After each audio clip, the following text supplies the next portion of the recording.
So here we are. So I can't even read stuff. we just going live right now. Hey, Matt. Doing a little bit of a tweak. Matt Edwards is there already. And this is Aaron's favorite part of the show, as I pull something on him that he's unprepared for. And I have anxiety.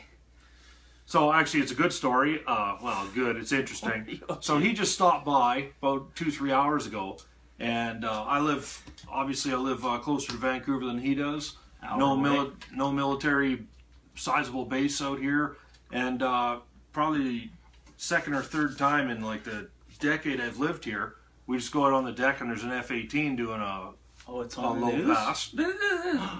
All right. So there's F-18 outside doing a pass. Sometimes they're going to Comox for whatever. So here's what they're doing. So I guess the fighter pilots, there's 6 of them, and they're training up in Kelowna and linking through there to Comox. So that's happening right now. So how many jets are they using? Half a dozen, 6. Oh, far out. So they're in Kelowna? Yeah. So that'd be so much fun. That's what was going on there. So I'm going to get ourselves back to the Guerrilla Radio page. There we go. All right. There's a little bit of a lag. Yeah. It's like an 8-second lag there when you're watching yourself on a live thing. It's kind of weird. Like, I'm going to pick my nose. Oh, there it is. There it is. 1, 2, 3, 4, 5 second lag. Yeah, it's like lightning's 5 kilometers away, except it's his finger stuck up his nose. All right. So one of these is down. What do you got going today? What we're into right now, now this one comes from Russell Brewing, and we're doing the Angry Scotch. Well, we did the Angry Scotch, and we also, you might not have known this was in the pasta sauce you had earlier. Oh, wicked. Yeah. Yeah, you made pasta, meatballs, spaghetti sauce for the whole family here, and it's great. And I'm drinking Italian Peroni. If you ever been to Rome or anywhere in Italy, you can get this everywhere. You get the big bottles like this big, and they're like $2. It's pretty cool. So now I'm on to Whistler Brewing. So everyone knows the scope of what we're going to do today. Go over a couple of current events, which you're used to. And we got Mark Campbell online. And we're going to be talking to him right over there on Skype. And yeah, so the usual routine. We've got some questions. You've already posed some to us. And just keep them coming as we go through. So, look who it is. Who we got? Terje Elkimo. Terje Elkimo. How you doing, buddy? So, one thing I have in my house, because we're at my place instead of Aaron's today, summer break, so I got the kids. I got a couple of trinkets that I kept from tour. Some of them a little, different. And so I'm kind of curious as what's like the weird things that people have kept from their tour. Now, if you kept something that you're not supposed to have, please don't want to know. Don't show us it. But nonetheless, so it's kind of like the Saving Private Ryan thing. So I went and got like a water bottle filled up with the old Afghan poo dirt. I was going to say moon dust. It sounds better. And I'm not opening it ever because it is poo dirt. Who knows? And I don't ever want to feel this shit on my skin ever again, or in the cracks of my eyes, or in armpits, or anywhere. In the gums and the teeth. But, how do you explain to people what it's like to walk on the surface of the moon, yet it be granulated feces, other than to bring something like this home and show it to them? So, I got a bottle of dirt. I know it's weird. The other thing I got... Yeah, if you have something weird at home, take a picture of it and post it on the timeline there. Let's see what you got. Did you just tell people to post a picture of something weird? Because you know what they're going to... I don't want hammer shots. I don't want any of that stuff. I didn't mean like that. I mean the collectibles. Like, look at you got right here. These are 3 pieces of shrapnel from a car bomb from the 19th of August in Kabul. In 2013? 2011. So, weird little things we have. I'm not going to bring any of the other items over, but I don't know. I kept them at the time, and I'm glad I did. Because the memories fade, and... I got a war relic. If I thought about it earlier, I would have brought it over. I got we did the recon for Fob Martello in 2006. The Fobs, that was just for basically the Norway or Belgians. Mm-hmm. The Belgians, for a waypoint for them to get up to their AOR. And on the way back after that recce, we went to the Governor's Palace, and they had just finished renovating the grounds of it. And where there used to be a water fountain, all made out of jade tile, it had gotten bombed during Op Apollo, and or Operation Enduring Freedom in the States, they'd call it. And everything got totaled. So in 2006, things were just finished getting renovated. And so they'd taken what was a water fountain and made a flagstaff at a central point in the Kirk Bailey was at Fob Mortello. Yeah, he was up there. He was on the same tour. And so anyway, they used this jade tiles for this flagstaff. And they had just recently finished it, so they had piles of debris where they'd been doing all kinds of works on the property, and here was a big piece of one of these jade tiles. So I have a jade tile from the Governor's Palace where Bin Laden used to keep his base operations. Before that was a base operations for the Russians when they were occupying Kandahar, and cool. It's been there for ages, so it's a nice relic. Yeah, you know, I bought some dishes and stuff in Bosnia. I got a couple things like that downstairs. You know, at the time, it's a couple dollars, and not everyone wants to buy them now. I wish I'd have bought more. Kim's riding my ass right now about shaving the beard. It's summertime. This is my summer dress, right? It's just like the Canadian Army was always too cheap to get a summer uniform, so rolling up your sleeve was summer dress. This is my summer dress. Going with probably shaving once every 2 or 3 weeks till September, and then not at all from September to Christmas. That's my routine. There you go. When you're in the CF and they tell you got to shave all the time, it is a fucking glorious relief to never have to do it. And that's why I think we all almost intentionally get scrubby after. Especially if you have sensitive skin. Well, I had neck rashes all the time, so you're growing the beard every 3-4 days. I like shaving. You're standing on the grass. You're going out of your way to put your hands in your pockets just because you can. So yeah, let's take a stab here at some of the stuff going on. And one of the things going on out here, it doesn't sound like a vets issue, but I'll tie it into you real quick. The property tax assessments have just come out. And of course it's a provincial thing, but they all kind of mirror each other across this country. And you'll find, now I know people are going to go, oh, it's municipal. No, it's not. Trust me, it's a provincial law. And on your property tax, for some provinces, you'll see that there's 2 levels of grant. One grant, which doesn't matter to us today. The first level is normally if it's the only house you have and you live in it. The second one does matter to our discussion today. And that's where it goes a little bit farther. If you were in collection of a war veterans allowance, and that's very specific, you can get that other level. So for me, for example, like my property tax is about $1,700. That first level grant I get for just owning one property and living in it brought it down to $1,100. But there's another way to bring it further down to only $500 a year out here, and whatever it is in your province, you'll find out. And yeah, it's that war veteran allowance. So I went to them last year and the year before and the year before that, and I showed them my VAT claim, and I said, hey, this is what it's called now. There's no war veteran allowance, there's no pension act, there's this. And 2 years they accepted it, 1 year they rejected it. Yeah. What I found out though is all of you that have the federal government's disability tax credit, that will get you that second level of claim as well. So in truth, they should just give it to us, people with a VAT claim that's been honored, because I didn't think the bullets flew slower after Korea, or the bombs weren't as effective. So I don't know where they drew this mysterious line of after Korea, but they did. But if you take in the actual letter you got from the Canada Revenue Agency, if your province has a second level of grant on your property tax, that's the form. None of the VAC disability shit works. Not even the federal CPP disability one works. It's got to be that letter that gives you the disability tax credit. You bring that in with your property tax, and in a number of provinces, including BC, the best province, that'll bump you down to the second level. So, I don't know if it's a current event, public service announcement, whatever the fuck you want to call it. Give that a shot and see if you can save yourself $1 or $2. So let's bounce now to the deployment. Where's the latest deployment? You remember? Latvia? Latvia. Yeah. Okay. So we got 1,000 people. Yeah, you know, I've heard everything from like 2 companies up to 1,000. I think it's 1,000 mission, but Canada's contribution will be 400. I don't know. At a meeting, they might have said 1,000 just to make a nice round number and shake on it, and so they're going to send somebody, and whether that's 1,000 today and 6 months ago, it'll be something exact when they figure out what the requirement is and a breakdown of each group and subgroup. So here's what occurred to me when I'm looking at it, you know, and I can only tie it back to what I know. I look back to the Bosnia days when I went to Yugo, which was, you know, after the war, the S4 days. 1,800 dudes we had over there. I look to Afghanistan, 3,000 at a time.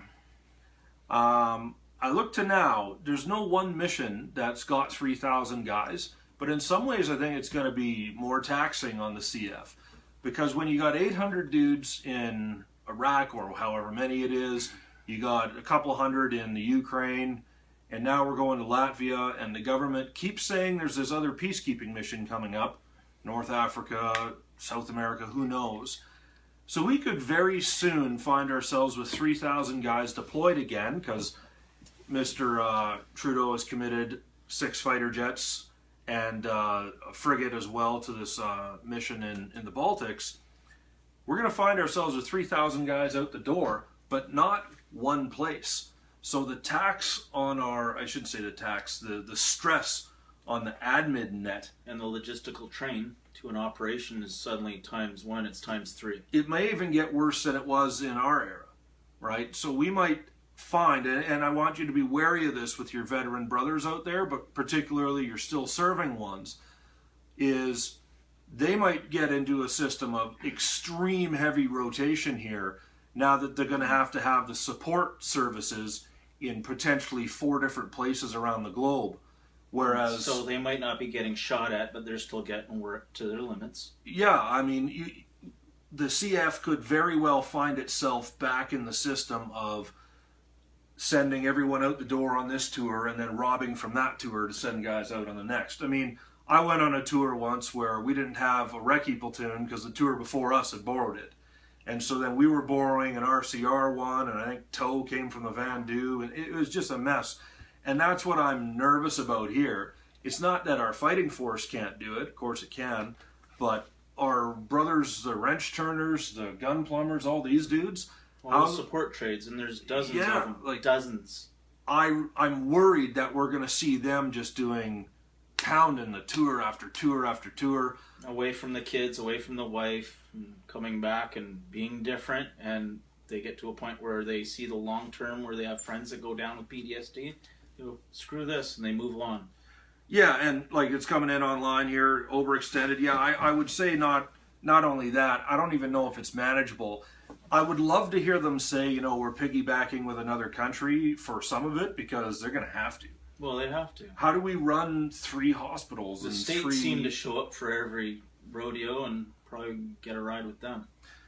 So we're probably going to give Mark Campbell a text here and just cue him up. It's 4:13 already. We got one more thing I want to talk to you about. You said it was only going to be 10 minutes, and you just go... Now, the people that are watching this that know me personally are about to have a good laugh. You ready? You brace yourself. Give yourself a 3-second warning here.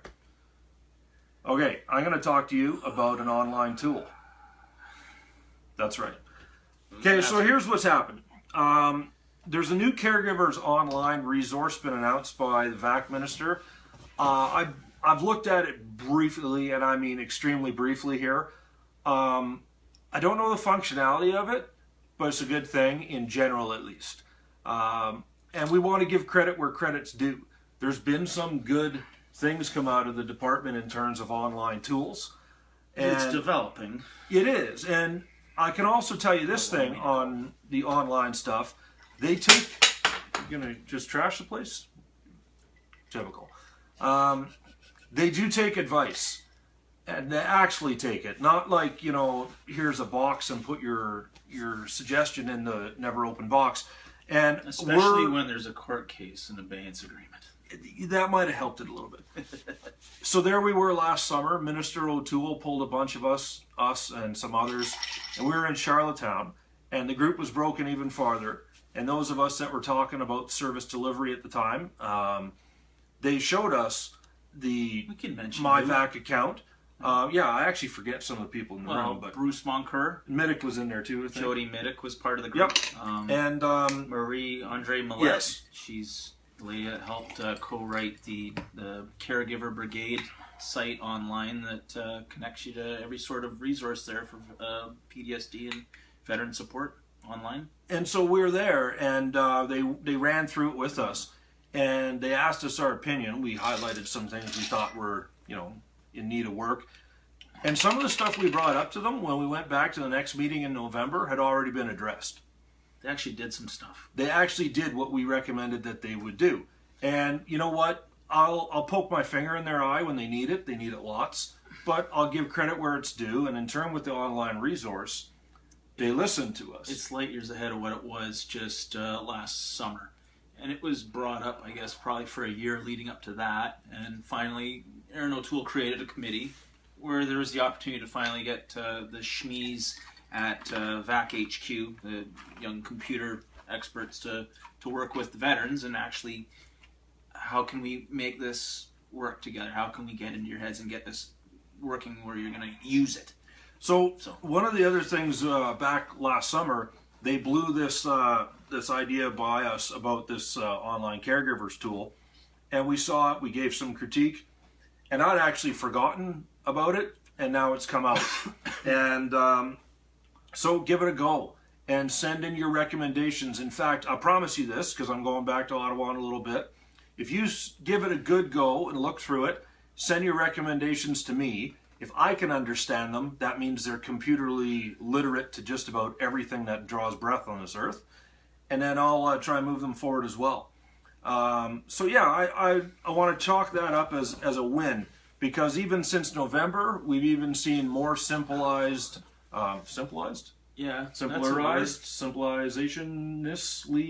whatever, that.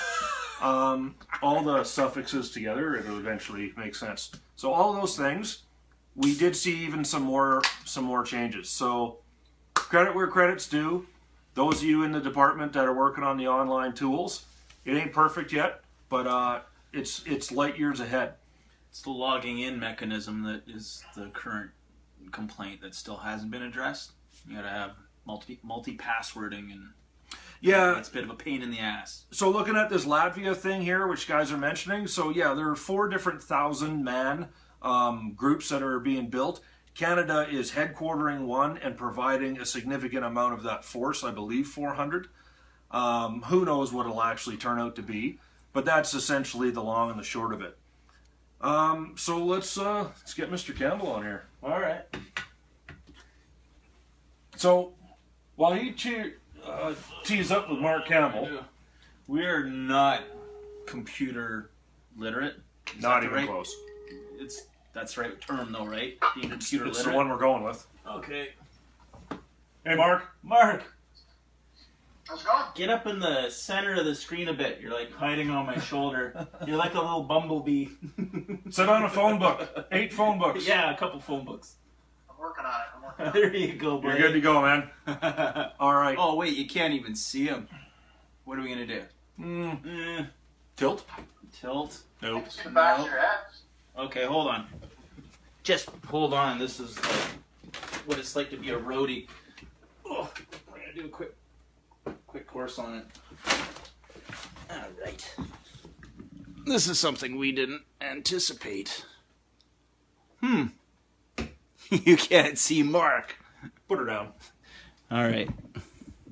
Okay, guys, so over my shoulder here, that amazing white hue you see, we got Mark Campbell on the line here. He's like God. He's just all white. And if you could speak with a more angelic tone, it would actually add something. You could get some angels in the background, just kind of... So, we talked to Mark a couple minutes ago. As usual, you guys have sent us some questions. And then we got some of our own, and of course I'm following your messaging here online, and so anything that you guys want to ask, we'll go from there. So the first thing,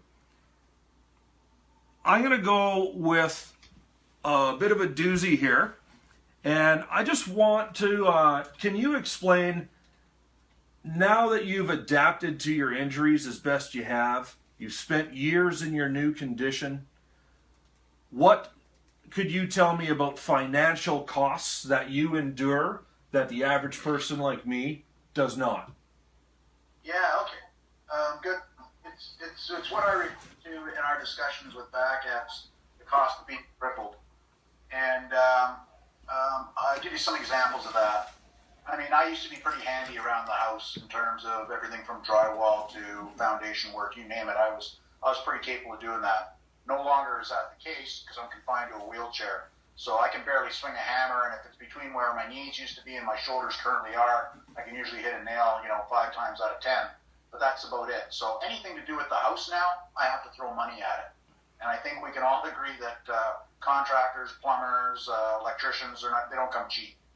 So things that I used to do myself, things as simple as working on electrical outlets and leaky taps, well, now I have to call an electrician or a plumber to sort those things out because I just physically can't access those places, the nooks and crannies. So that's one expense. I'll give you another one. Seat sales. I can't really take advantage of seat sales. When I fly, typically I need a seat close to the front of the aircraft. Otherwise, I bounce all the way down the aisle and back in one of those Hannibal Lecter chairs there where they strap you in with everything but the face mask.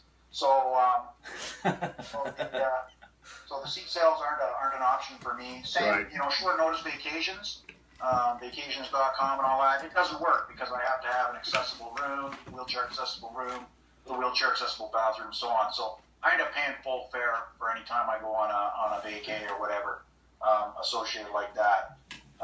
Vehicles, vehicles have to be adapted. Now the government pays for the vast majority of that. I'm about to find out because I'm upgrading from a vehicle that I've had now for 8 years that that I purchased that was converted by the government of Canada at the time in the form of the Canadian Forces. So we'll see what Veterans Affairs is like to deal with now that I've got to get a new adaptive vehicle and how much I end up paying for that.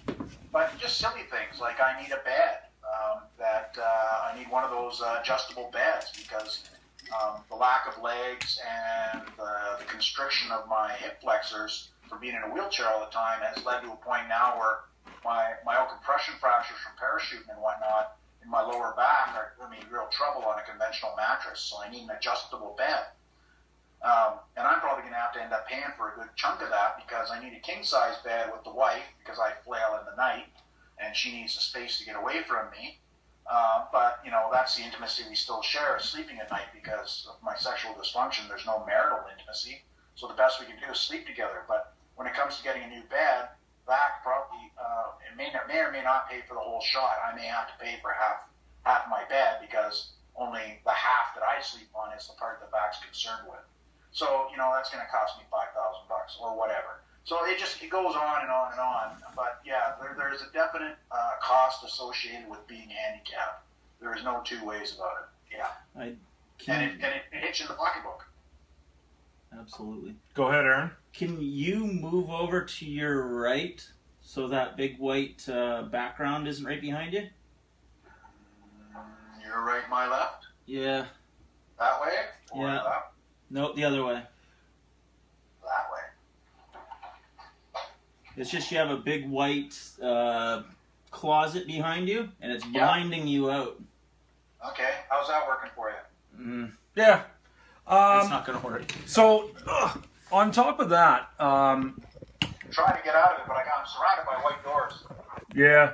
Is there any way to... There we are. Yeah, let's do this. That'll work. So you just stay where you're at, and I'm just gonna adjust we'll adapt this. to it.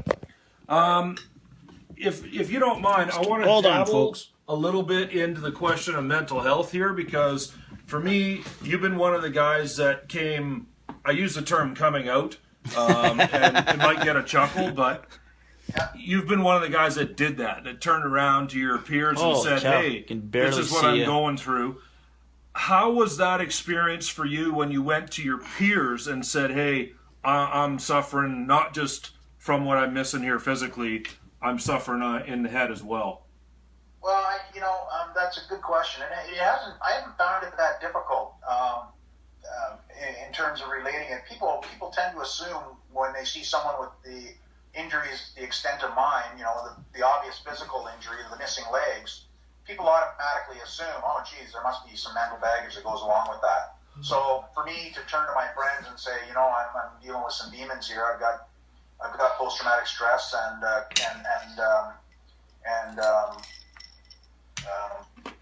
major depressive disorder, and so for me to say that to my friends wasn't really a big leap. I think most of them assumed that I was going to be dealing with some demons as a result of having been blown up and losing my legs and being awake through it all and all the rest of it. So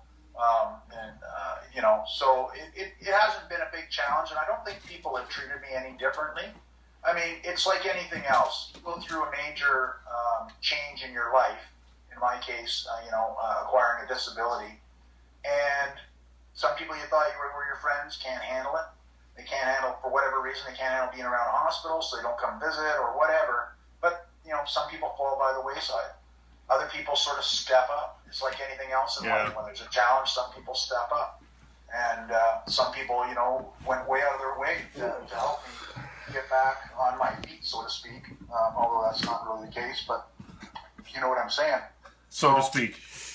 Yeah, some people, some people you tell them you're dealing with mental health issues, they shy away. Other people say, well, that's expected and normal, and guess what? So am I, Mark, would you... You'd be surprised how many people have told me they're dealing with demons once I tell them, or once they're aware that I've got issues. Would you say, either today or back when you first had your injury, is there more stigma in the officer corps or not? Oh no, I don't think there's any more stigma. I think if anything, there's less stigma surrounding mental health issues. I'm not saying that everybody necessarily comes forward and announces himself to the world as hey, I've got PTSD. Right. Freaking a lot computers. of people want to keep that sort of thing close to their chest, medical confidentiality and all the rest of it. But I think for the people who do come forward, at least to their supervisors and to their immediate sort of surrounding personnel who see them take off to their mental health appointments on a regular basis, I mean, it's no big mystery, and I don't think there's a whole lot of stigma. I think there's less stigma in all ranks. But in the officer corps, yeah, I think there's an understanding that, mental health is, it's a question of operational readiness. So it's something that we have to bring out of the shadows and deal with. So on that... Hold on here. It's official. I'm now the first cameraman of the show. Nice. Now nice. I have to There's our technological guru. There's Mark right there. Hi, Mark. There's like 50 of me going back, like a mirror thing. You know what I mean? Well, I can see you now. Mirrors and mirrors. It makes your biceps look It's bigger. not like the 60s at all now. I can see you just fine. Aside Look at the gun show. Holy cow, and it's glowing. Whoa. Okay, so God, look at okay, that. so I want to Technology's follow up awkward. on the mental health side. I know for me that Trying to find you. I had a very good experience actually from the forces. Generally speaking, the leadership that I had to work for have handled me quite well inside my unit. Once I had to go outside my unit, it was different, and once I had to deal with VAC, it was punishing almost. For the mental health issues that you find yourself dealing with today, are there any that you say aren't rooted in Afghanistan, but are actually rooted in the process of how you've been handled? Absolutely. And I know where your question's headed, I think. People often assume that my trauma comes from the fact that I'm missing my legs and I was blown up and I was awake and I have no painkillers and yada, yada, yada. At the end of the day, people are quite surprised when I tell them that my honest belief is that my PTSD has nothing to do with my legs, and it has everything to do with the sense of betrayal that I felt when I returned home and realized that my very own government that I had been loyally serving for 27 years at that point had turned around and financially stabbed me in the back, among other things. So I was less than impressed, to say the least. And people ask me, well, how do you know this? And I mean, it comes out of my discussions with my therapist and all the rest of it. But at the end of the day, I mean, I do flail in the night. And although I don't remember my dreams or my nightmares specifically, I know that what happens when I flail is that in the process of the dream, I'm being forced into a corner of some sort, and I revert to fight or flight, and I end up fighting, and that's when I lash out. Okay. Well, being backed into a corner, you know, that is precisely the feeling that I got, along with that sense of betrayal when the government backed me into a financial corner with the new Veterans Charter. So I'm of the absolute belief that my personal trauma has been experienced at the hands of the federal government. So one of the things I've learned from you is, like you mentioned earlier, the cost of being crippled, and that was something that was a surprise to me. And another thing that you mentioned that I certainly wasn't familiar with was the concept of phantom pain for people with amputations. Can you describe, particularly to those of us that don't have any idea what that is? Like, does it feel like you still have the limbs? Yeah, it feels like I've still got a left foot, for instance. Unfortunately, what happens is, see, when your nerves become traumatized and they're severed, they form what they call neuromas, which are balls of severed nerve endings. And the nerves still try to send impulses to the brain, but because they're damaged, the impulses are twisted or perverted. And unfortunately, instead of sending signals that everything is warm and cozy and fuzzy down below, what traumatized nerves tend to send is pain signals. So in my case, what it feels like is it feels exactly like I have a left foot, but it feels like that foot is on fire. And there's no foot to put out. There's nothing to put out. The only way to put it out is either through pharmaceuticals or alcohol, which was quite honestly the most effective of all. And now today, for me, medical marijuana helps a great deal as well.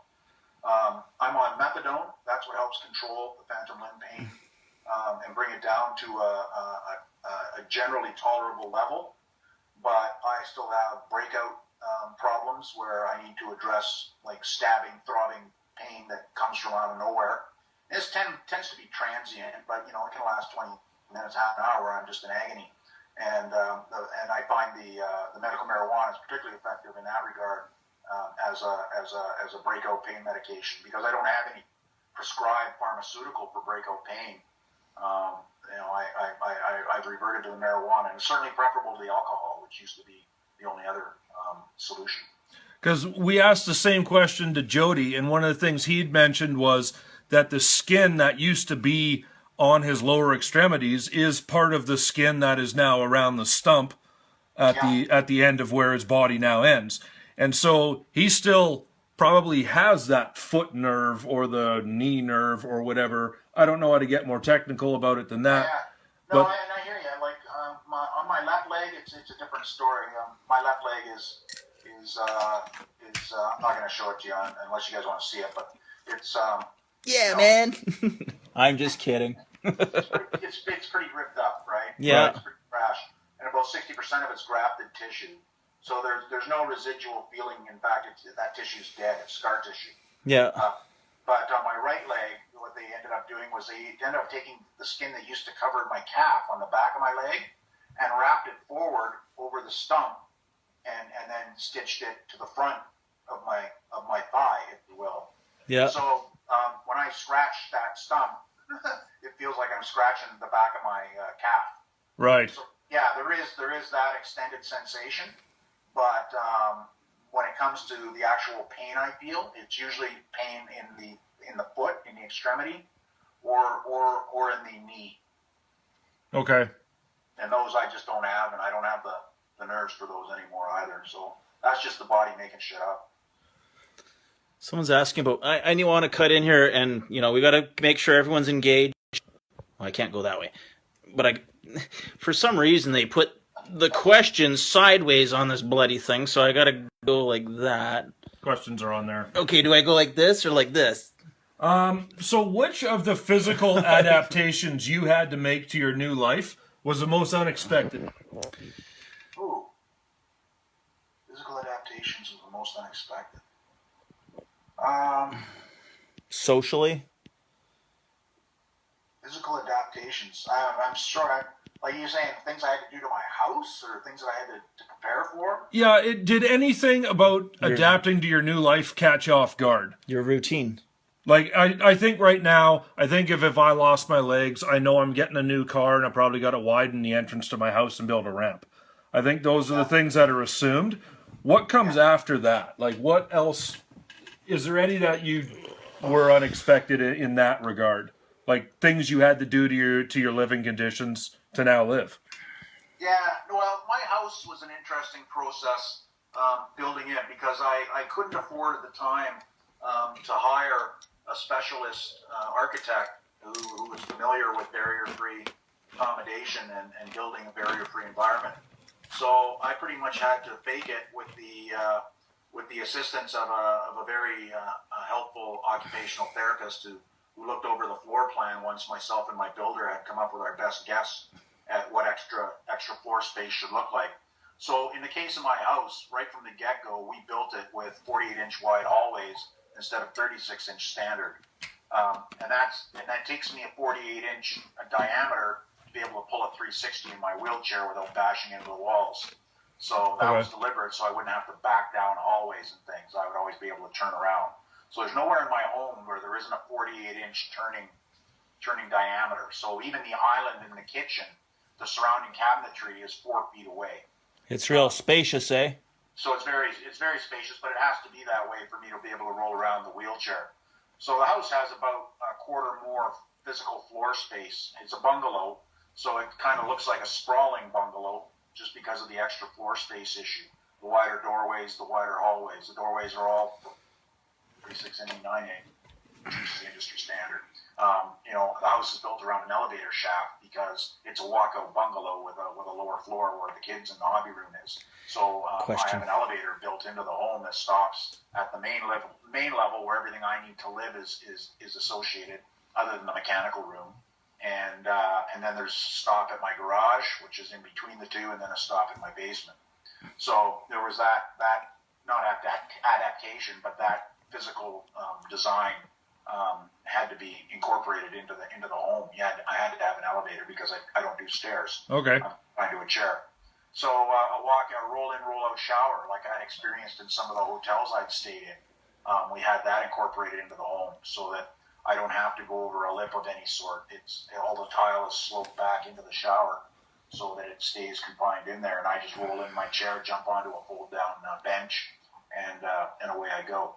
So, those kinds of physical adaptations, all over the house. We put spring-loaded hinges on all of the doors of the bathroom, so when I go to the bathroom, I don't have to turn around and fumble trying to pull the door closed behind me. Okay. The door just swings shut behind me when I go into the bathroom. Perfect. All of our bathrooms are accessible in the home, to include the powder room and so on. We got a question coming in online here. Josh Muir. You got a message here. And I never found any of the drugs I was in helped in any way with my horrible nerve pain. I have not tried medical marijuana. Do you find that helpful? Oh, absolutely, Josh. Yeah, I mean, I'm not going to sit here and be a proponent for medical marijuana, a cheerleader, but We can speak for yourself. Yeah, I can't help but do some of that cheerleading because it's been a game changer for me. It really, really has. Medical marijuana, I could say, much like methadone gave me my life back, medical marijuana has given me my days back, my day-to-day living, my day-to-day coping with pain.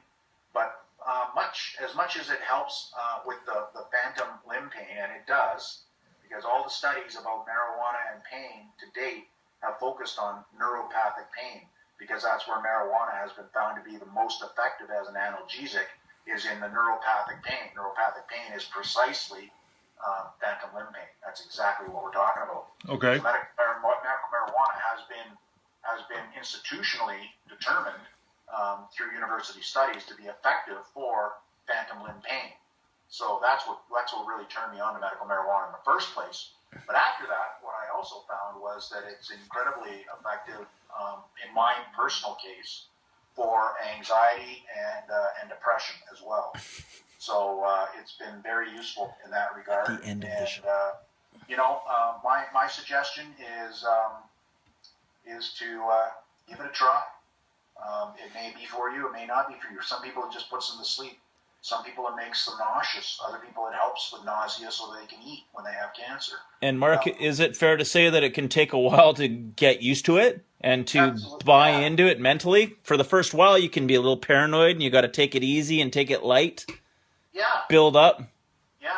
no, absolutely. I mean, I think the same thing applies to any new drug. You got to approach it with a degree of caution, and you got to determine how it's going to fit into your lifestyle. The medical marijuana for me, I mean, I came from 32 years wearing a uniform where marijuana was verboten, right? It was, Yeah. I mean, notwithstanding the relative harmlessness of that drug as compared to the others, it was lumped in with cocaine and heroin and all the rest of it. It was a don't do. Alcohol, 2 thumbs up, good to go. That's Right. great. It's a interesting point, Mark. A mutual friend of ours had mentioned to me before that in the Canadian Forces, we used to have a uniform specifically for drinking in.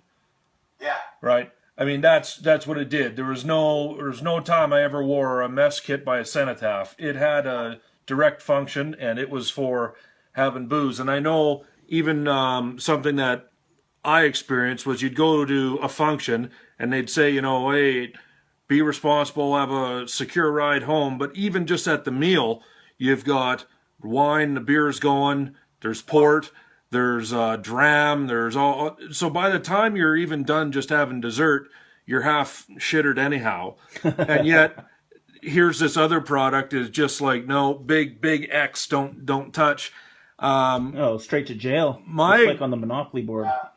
And I know a lot of us have struggled with coming out in terms of saying, hey, I use this. You and I have discussed it now. To you now, it seems to be just one of the pills in your regimen. Is that right? Absolutely, yeah. I just look at it as another prescribed drug because that's exactly what it is in my case. I've got 2 kids. One's my son's 19, my daughter's 16. And the fact of the matter is, I wanted to ensure that they understood that my use of medical marijuana was just that. It had a medical reason behind it, and that it was authorized and legal for me to do that. So I made sure that I went through all the steps. Initially, I was under the old MMAR with Health Canada, and getting their horrible marijuana. Oh God, it was bad. But So I mean, even the government to screw up a good thing that grows as a weed naturally. So that's essentially where you are today. If you don't mind, where were you the first time that you decided to try it? Like, where were you mentally when you got to the point of, okay, now I'm actually going to try do this? Oh, I was kind of paranoid actually. There was no reason for me to be paranoid, but I certainly was paranoid. And for good reason, because even though I'd signed up for the Health Canada piece and was legal and was licensed, the fact of the matter was the only legal source of marijuana at that time was the Health Canada garbage, and so I wasn't going to bother with that because I thought it'd be useless. So I went to gray market, and so I was dealing with the one and only dispensary that was running at the time in Edmonton. Has since been shut down by a police raid. Go figure. But there's effective police. Hey, Mark, the general public don't realize about military law and how we are dealt with, and the rules that are military law are different than on Civvy Street. Back in the day there, before we are now using marijuana medicinally, when we were still serving, if we were just under suspicion of using it, what would happen? They didn't necessarily have to have proof. No, if there was justifiable cause or probable cause, then we would have contacted the military police. Ideally, had them bring a dog over, and we would search the member's military space, his locker, his workspace, his vehicle, if it's on base, because it's subject to search, and we would search everything except his civilian residence if it happened to be out base. But if he was living in single quarters on base, the MPs would go in and tear his room apart looking for marijuana. And if they found it, then back in the day, it certainly meant your career was over if you were an NCO or an officer. And if you were a very junior rank, you would probably do a bit of jail time in the military prison system. And what's that like? And then you might remind, well, it's horrible. Well, just let the general public know. They don't know. Well, I mean, it's you're literally on the go 28 18 hours a day, and shining brass and drains and drain covers. The jail that the public wants our criminals to go to, that's the jail that you go to in the military. Max. It's like Supermax. It is like Supermax. So I just wanted to touch on this because the stigma around marijuana that active soldiers have, it has been a big cross to bear for us to have the courage to start using this. And like when it comes to pain, you had nowhere else to go. Yeah. So you're a bit of a pioneer. It's a sticky wicket for guys that are still serving, right? Yeah. Guys that are injured who are on a TCAT or worse, they're on a PCAT, so they know they're not going to recover. They know they're going to be medically released. They're being accommodated for 2 or 3 years to get their life organized and sorted out, maybe do some on-the-job training in the last 6 months to a year. These are the guys that have the real problem because they're still wearing the uniform. They're still bound by the Code of Service Discipline. Therefore, it's a prescribed drug. And as long as it remains a prescribed drug in Canada, they're going to be between a rock and a hard place. They may need the drug, but it's illegal for them unless they go through all the steps. And if they go through all the steps and get your license while you're still serving, which is what I did, you'll quickly find that although Veterans Affairs is generous and, in my view, correct and right-minded in reimbursing veterans for medical marijuana, the Canadian Forces will not, even if it's a prescribed medicine, they will not reimburse a serving member for what they view to be a scheduled narcotic. To this day? As far as I know, to this day, yes. Okay. If we could progress a little bit now to the advocacy work that you're involved in, and that's where a lot of the questions from the online crowd are coming from, and we've talked already. I got a couple. So you are on the policy group, and you got a number of vets on there. When we talk, Mark, you come across being cautiously optimistic about the process you're in right now. So first of all, is that fair? And if it is fair, why do you feel that way? Okay. Yeah, I think it is a fair assessment. That you stole my words. I am cautiously optimistic. I was just out in Ottawa again for a meeting of the Ministers' Advisory Committee on Policy, and we met on the 28th of June, and I thought it was a very productive day. The discussions are headed in the right direction. I can tell you right now that our discussions currently are focused almost exclusively on financial compensation package, specifically the restoration or the bringing back of a pension or the pension, and that's where a lot of the confusion lies, and we can get into that if you want. But I am cautiously optimistic because I think we're making good headway as an advisory committee. We're working well with the assistant deputy ministers for policy that are working with us. We're all on the same page. Now, I can tell you that the bureaucrats, the Veterans Affairs staff, are appropriately working on detailed compensation models and what they view. They're putting together what they think should be the pension package or the financial compensation package with its economic and non-economic, i.e. pain and suffering components. They're putting something together in detail. At the same time, in parallel, our committee is putting together what we think is a bit of an overarching idea of what the benefit package should look like. We'll come together with them, we'll rationalize the two, and I would expect that one set of recommendations will go forward to the minister. At the end of the day, we are not a decision-making body. We are simply an advisory group, and that's what we will do. We will come up with what we believe are the best pieces of advice that we can give the minister in terms of sorting out the restoration of the pension, and with an option for that for military members, and he will decide what the package is going to look function with his close staff. I mean, the minister's immediate staff are the ones who are going to have arguably the most and certainly the last influence on his thinking before he makes a decision.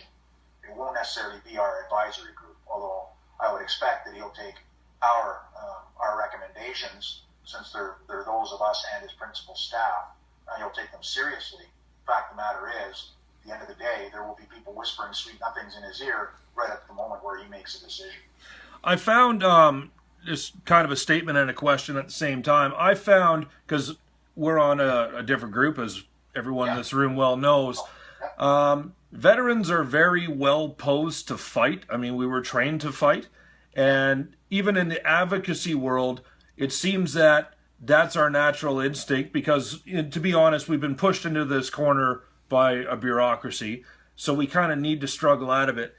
What I find to be detrimental to that is there's sometimes in the vets community where we actually have a win or a potential win in front of our face, and we find a barrier to stop reaching out and grabbing it, and we kind of need to do that.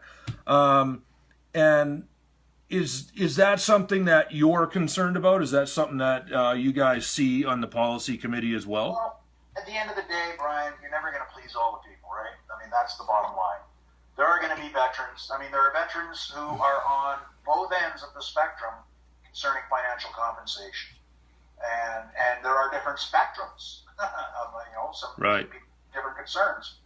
Some people, it's not the financial compensation that's their big concern with Veterans Affairs. So you're never going to please all the people all the time. There are going to be people, no matter what we recommend to the minister and no matter what the minister ultimately decides on, there are going to be people who are upset. There are going to be people who feel that they've been overlooked and disenfranchised. And there are going to be people who are very happy with a win. At the end of the day, if the solution captures the most people possible, then it's a win for the veterans community. And then we just have to watch to see, because it's like anything else. You come up with a proposal, you implement it, you turn it into legislation, that becomes regulations and policy, and then you apply it on the ground to real people, and you find out that it doesn't have the impact that you were necessarily hoping it would have, or it's missed the target, right? And then you've got to make adjustments and correct things. So we'll have to watch very closely during the implementation portion of any of this to see if there are people that are disenfranchised or left behind, because that's going to be the key, is to catch those people. And there needs to be, I think from the mental health committee that we're on, I've found that you need a certain balance, and the balance I find is this, is we need to gather in information, and the veteran community needs to feel like it's heard, so that needs to happen. But then when it comes time to actually go and do something, we kind of need to funnel that down a little bit, because there's 700,000 veterans in this country. There's no way for the minister to consult with 700,000 people and to get, everyone's best ideas. You couldn't even agree that water's wet with a group that size. Well, you've got 700,000 type A personalities. Right. Because a veteran's typically a type A personality, a go-getter. And so they're going to want to have a say. Everybody wants to have a say, particularly in things like financial compensation, which have a direct impact on your standard of living and your quality of life. Not just you, your family. So everybody wants to have a say. The problem is, when it comes to anything to do with advising a decision maker, a singular decision maker, well, now you've got an advisory pyramid, right? Sooner or later, the advisory pyramid has to come to a point where somebody is whispering sweet nothings in the minister's ear and he makes a decision. You can't have the direct inputs of 700,000 people stovepiping perpendicularly to a single decision maker. It doesn't have control, it's just too big. That's why the minister has come up with 6 advisory committees, which he believes he's populated with representatives of the veterans community, who will give the majority of the viewpoints and consider the majority of the viewpoints, and those will be his principal advisory streams, if you will, those 6 streams coming at him, probably through his staff, chief of staff, and the parliamentary secretary. So we're winding down here towards the end, and I ask a cop-out question here to just about everyone. I'm going to give the same one to you.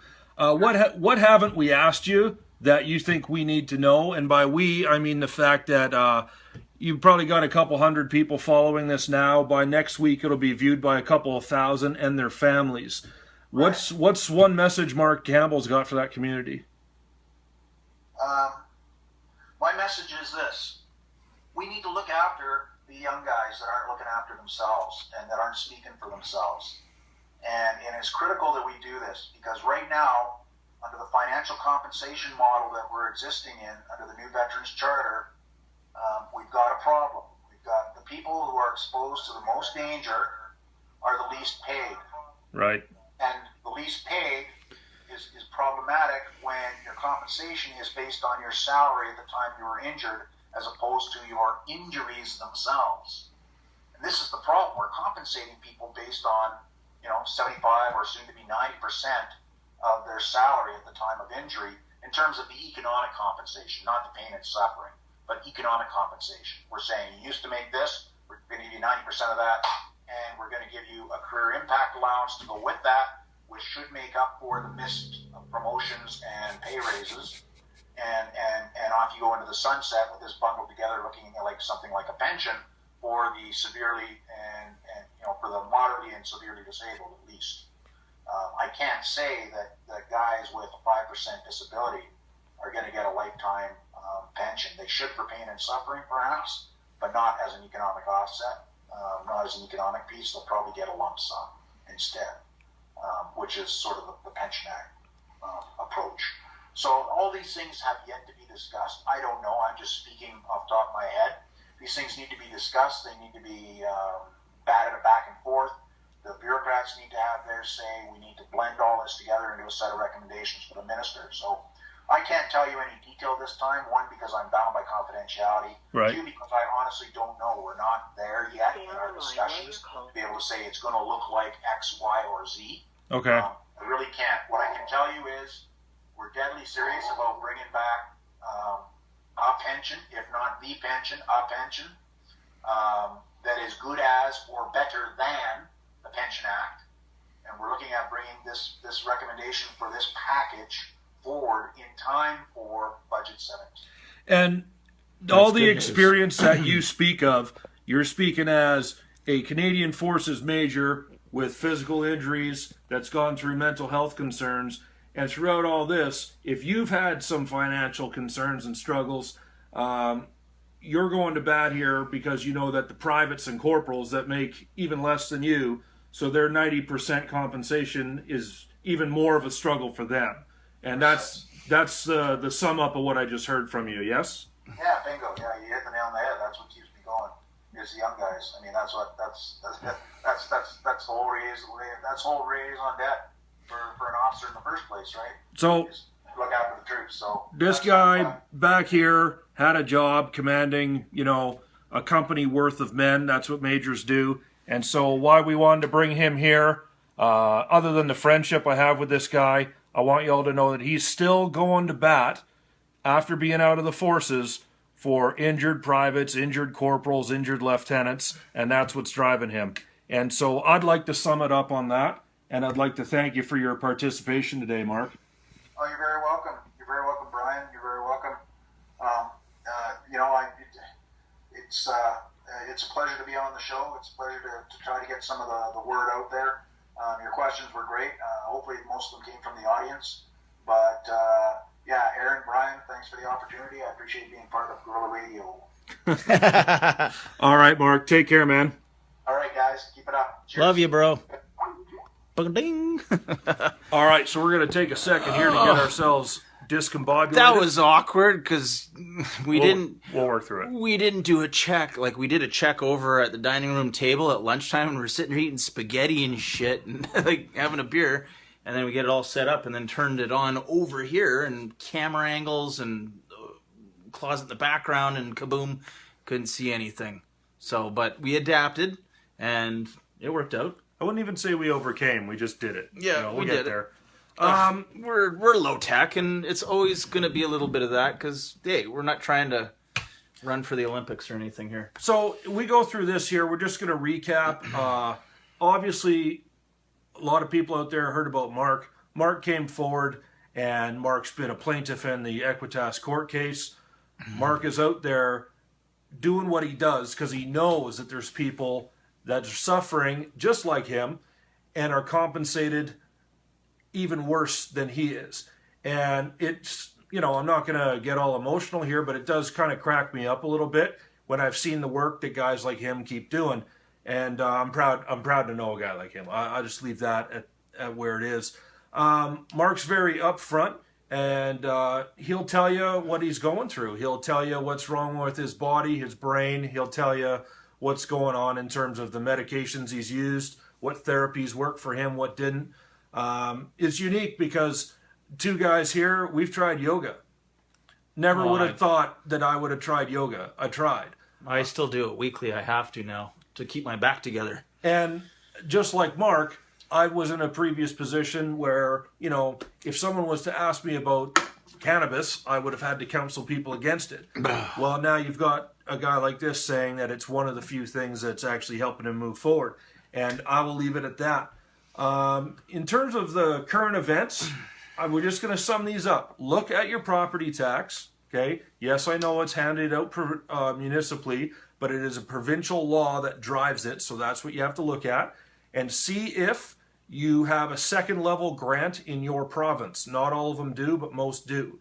And then the one that will help you is the form letter from CRA for the disability tax credit. If you get that, you get that second level of grant. And we're talking for those who are disabled. That actually have it. Right. Yeah. Second is the deployment. To be honest, we're part of NATO. I'm happy to see us be involved. But my concern is right where we said it was. It's what's going to happen to our tail? What's going to happen to the supply chain, the admin chain, and when we're doing 3 or potentially 4 different missions? And so just as vets and as you guys that are still serving, you're going to have to keep tabs on the dudes around you. Be concerned about stress. And specifically watching the people that are in the admin side, because they're the guys that are going to come off this tour, and then they're going to be sent on the next one and the one after that. Yeah. And so we're going to have to be wary of that. And then the third point we talked about was the online tools. And here we go to the department. So far from me, 2 thumbs up on the online tools. I use it all the time. If you want to phone in to VAC to talk to your case manager, well, you got to do it at Charlottetown hours. But you can always get on my VAC account and just send them a message and say, have my case manager phone me. And, you know, it's online, goes through whenever it goes through. I found it to be quite effective. So that's from me. Mm-hmm. That's kind of where I'm at today. Where are you at, brother? Well, I've had a stressed week, so I'm kind of riding in the back seat today. And I turned into cameraman, so it gave me something to do at least. Just engaging with government stressful. And good God, yeah. It's 101 little hairs on my back, and last week was that 102 and a little bit of a break. I just haven't been right for a week now. Using the green stuff twice as much as normal, if not more, and using the bedtime stuff to numb me down, and it's just been tough. So thank goodness I'm not at this alone. I got this fella, I got Mark Campbell to help, and it's not, nobody could ever do this alone. Nobody's an expert, know-it-all of anything. Me, I'm not an expert of anything except my own condition and what I've learned from others that share the same condition with PTSD. And we all need to just share and develop an understanding of PTSD. Yeah, and that's my end. That's where I'm at this week. I'm dealing with that. We got to celebrate the wins too. It can't just all be pissing and moaning. Like I tell you, and I've said it before, I'll say it again. When I came home to my unit and I said I need help, I got it. And unfortunately, the bad news is that's not the standard across the country, because I know guys that got treated like absolute dog shit. But that didn't happen to me. And so, you know what? Maybe someone needs to talk to the command team at the Royal Westminster Regiment and find out what they know. What are they doing right? What are they doing? Because they did it right. I got to go to his Depart with Dignity. And like Macamole, it was like a family event. Let's just take a minute on this. Yeah, go ahead. Yeah, I got a tear in my eye because my time at my regiment, people would have their last day and they'd walk out the door like it was any other. And then maybe several months to a year later, they'd get some plaques in the mail, maybe, when some, what do you call it, RSM's assistant would get time around finally to do that, get around to it. Well, I went to the Westminster Regiment, Royal Westminster Regiment. I'm born in New Westminster, by the way, right next door to that place, so I respect you. And, well, shit, you know, I got tears in my eyes with how special they made that. They even had his sons come up and gave him some water pistols and some little kids' tack little vests and something for your wife. And we had a beautiful meal, and it was like a family. Yeah, they did it right. People that had released from that regiment, it's a regiment, right? Yep. Years, decades back, came out, and it was veterans of all ages. It was like a genuine family experience. It wasn't like the Reg Force. And I know there's, in the past, like when my time in, we had a bunch of reserves augment into us going over to Afghanistan. It's like, oh, the reservists are here, the part-time soldiers, and there were hard times given to them. And I was new to that. And way after the fact, after I went through my process of being in the regiment and being out of the regiment and how that went and the transition and the lack thereof, I saw this, and it was gold standard. Really a great regiment. Yeah, they treated me well. And that's why it was such an abrupt kick in the pills when I went to have my dealings with VAC, and it just was the complete opposite. But we have to give the wins where they are, and because then we're not being honest if we don't. And so let's when they do end something it there. right, we got to give them some credit. So I'll end on that, and I'll sign off, and we'll see you guys next week. What's happening next week? There you go. Same time for you, right? For us, it'll probably be back in Chilliwack. And what we got going on? We wanted to go out to the island, but they were going to push that down the road a little bit. We're going to go visit some people on the island. But today, we made a dozen phone calls, and someone got back right away. And who was that? Bruce Monker. Bruce Monker. What happened to Bruce? 306? Have you ever wanted to speak to someone who's literally been shot in the head? By an A-10, like the meanest airplane ever, with like 30 mil rounds this big, and boom, he got hit in the head, lost like 7% of his brain. And as weird as that sounds, because, you know, it is going to be an interesting story, I think the story that is going to come out, we'll hope some of your questions go that way for Bruce, is he went to talk to a Department of Veterans Affairs who had no idea how to deal with someone who's shot in the head. To them, shot in the head, people die. So they had no idea what compensation package, where a brain shot is on the meat chart. And it highlights this story, and we'll just touching on it, but this is just a teaser for next week, that they traditionally, if they are too nervous about making a ruling on something, they kick the can down the road in the hopes that the person gives up. And in his case, for missing 7% of the brain, it technically isn't in the table of disabilities, so he got paid out zero. He did get some pain and suffering money. It was to the tune of about initially $27,000 for getting your skull ripped open and a piece of your brain missing. So that's next week. That's Bruce Monker. It's no joke. God love you. Anything else? No, I'm good. I'll see you Chilliwack for you, but for you guys, 4 p.m. Pacific time on Tuesday. Cheers, guys. Thanks.